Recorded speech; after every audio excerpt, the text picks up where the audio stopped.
brought to you by Silver Pumps. Top quality और consistent performance के लिए सिर्फ सिल्वर पंप्स नाम याद रखना। सर आप लगातार एक ही चीज कह रहे हैं कि पेपर लीक पे शिकंजा कसा है और पूर्ववर्ती सरकार के सहयोगी जेल में है, लेकिन सर ऐसा ही बढ़ती परीक्षा चूँकि मामला न्यायालय में विचाराधीन है और न्यायालय में कोई चीज़ विचाराधीन हो तो सरकार के स्तर पर कोई बयानबाजी हो मैं उचित नहीं समझता। आप भी पता नहीं कांग्रेस के आंकड़ों को कैसे झूठे आंकड़ों को चुरा लाए हो गया। वारदातें संगठित अपराध की ना के बराबर है, कहीं है नहीं। ये कल परसों की जो राजधानी की घटना है आपसी रंजिश की घटना थी। तो जमानत पर ट्रेनी एसआई बाहर निकले, उनको नियुक्ति दे दी, मेन बात ही है सर। देखिए, जो न्यायालय निर्णय करेगा उसको हम सख्ती से लागू करेंगे। माननीय मुख्यमंत्री जी के नेतृत्व में पारदर्शिता से अब पेपर हो रहे हैं, कोई पेपर लीक नहीं हो रहा। युवा प्रसन्न है, युवाओं को नौकरियां देने का काम किया जा रहा है, नियुक्तियां देने का काम किया जा रहा है। 1 लाख नौकरी इसी वर्ष देंगे, 4 लाख नौकरियां पूरे 5 साल में देंगे, 6 लाख नौकरियां निजी क्षेत्र में हम देंगे। राइजिंग राजस्थान कर दिया, उद्योग लगेंगे, युवाओं को रोजगार मिलेगा, यहाँ की आर्थिक स्थिति मजबूत होगी और विकास की दृष्टि से राजस्थान नंबर 1 बनेगा। देखिए, कांग्रेस के लोगों के बयान सुनने के बाद मुझे उनकी बुद्धि पर तरस आता है।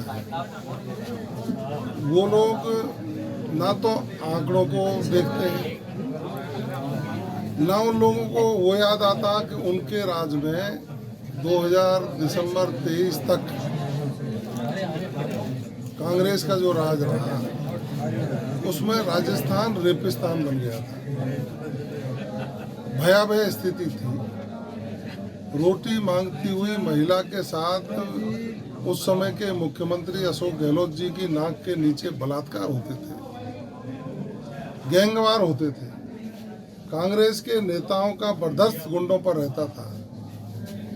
ऑनलाइन ठगी, साइबर क्राइम आसमान छू रहा था। मादक पदार्थों की तस्करी चरम पर थी और उनके कांग्रेस के नेता पेपर लीक में शामिल थे, जो कई लोग जेल में बैठे। आज प्रदेश के मुख्यमंत्री आदरणीय भजनलाल शर्मा जी के नेतृत्व में अपराध का ग्राफ कम हुआ है, महिला अत्याचारों में कमी आई है, दलित अत्याचारों में कमी आई है, भारी कमी आई है। संगठित अपराध कहीं देखने को नहीं मिलता। पेपर लीक माफिया पर प्रहार किया गया है।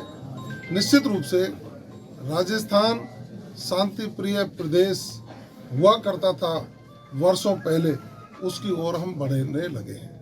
सर आप लगातार एक ही चीज कह रहे हैं कि पेपर लीक पे शिकंजा कसा है और पूर्ववर्ती सरकार के सहयोगी जेल में है, लेकिन सर ऐसा ही बढ़ती परीक्षा चूँकि मामला न्यायालय में विचाराधीन है और न्यायालय में कोई चीज़ विचाराधीन हो तो सरकार के स्तर पर कोई बयानबाजी हो मैं उचित नहीं समझता। निश्चित रूप से माननीय मुख्यमंत्री जी ने एसआईटी का गठन किया, उसकी जांच हुई, लोग गिरफ्तार हुए, उपसमिति का गठन किया, उसने अपनी रिपोर्ट दी।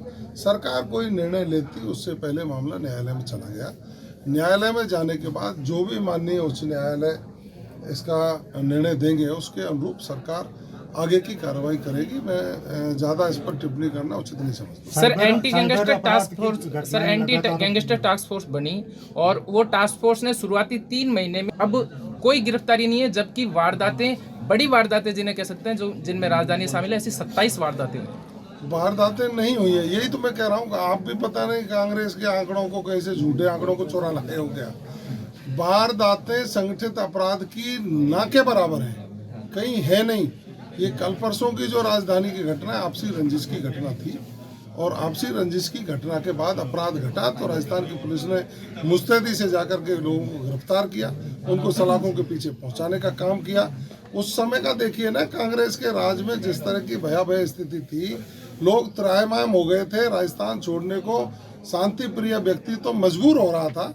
आज देश और दुनिया के लोग राजस्थान को पसंद कर रहे हैं और मैं तो साधुवाद देना चाहूँगा प्रदेश के मुख्यमंत्री जी को।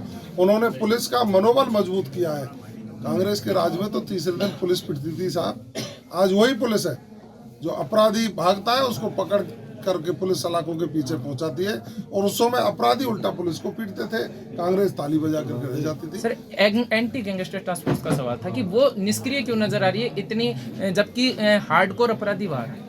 हार्डकोर अपराधियों के खिलाफ जबरदस्त कार्रवाइयां एंटी गैंगस्टर टास्क फोर्स कर रही है। हमारा संकल्प है कि हम अपराध मुक्त राजस्थान बनाने की ओर चल पड़े हैं, बनाएंगे। साइबर अपराध की घटनाएं ज्यादा बढ़ रही है, उसको लेकर देखिए, मैंने अभी कहा साइबर अपराध के मामलों में हमने जैसे ही सरकार में अपनी भागीदारी सुनिश्चित की, जनता ने भारतीय जनता पार्टी को सरकार में बिठाया, उस समय साइबर अपराध राजस्थान का चरम पर था। जमानत पर ट्रेनी एसआई बाहर निकले, उनको नियुक्ति दे दी, मेन बात ही है सर।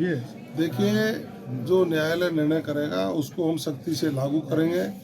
माननीय मुख्यमंत्री जी के नेतृत्व में पारदर्शिता से अब पेपर हो रहे हैं, कोई पेपर लीक नहीं हो रहा। युवा प्रसन्न है, युवाओं को नौकरियां देने का काम किया जा रहा है, नियुक्तियां देने का काम किया जा रहा है। 1 लाख नौकरी इसी वर्ष देंगे, 4 लाख नौकरियां पूरे 5 साल में देंगे, 6 लाख नौकरियां निजी क्षेत्र में हम देंगे।